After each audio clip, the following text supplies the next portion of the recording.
जब राम के बाल रूप को देखकर भगवान शिव हुए मोहित और पहुंच गए दर्शन करने अयोध्या। अहरौला मैया पार काजीपट्टी में चल रहे 7 दिवसीय आनंदमयी राम कथा ज्ञान यज्ञ के 5वें दिन राम जन्म के सुंदर वर्णन को सुनकर श्रोता भाव विभोर हो गए और जय श्री राम के नारों से पूरा वातावरण पांडाल गूंज उठा। इसी क्रम में कथावाचक पंडित कौशल किशोर महाराज ने कहा कि प्रभु श्री राम के जन्म को सुनकर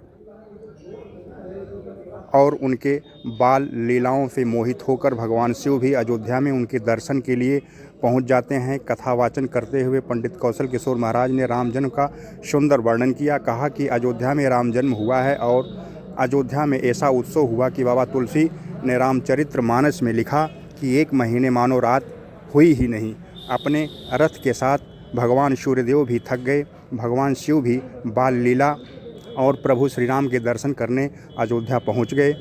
पहुंचने पर दूर से भोलेनाथ ने प्रभु श्री राम को मन ही मन प्रणाम किया और माता कौशल्या से दर्शन की इच्छा जताई तो कौशल्या साधु वेश को देखकर बालक को दिखाने से मना कर दिया। बाबा ने कहा, हम यहीं बैठेंगे और प्रभु दर्शन करने के बाद ही जाएंगे। प्रभु श्री राम ने शिव के हठ योग को समझ लिया और रोने लगे।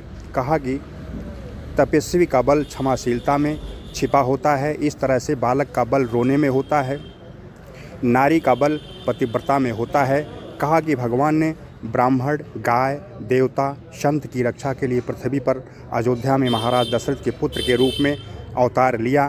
भगवान अपने सच्चे भक्तों के लिए नंगे पैर दौड़कर रक्षा करते हैं, जैसे उन्होंने द्रौपदी का दुशासन से रक्षा किया, ग्राह से गज को बचाया।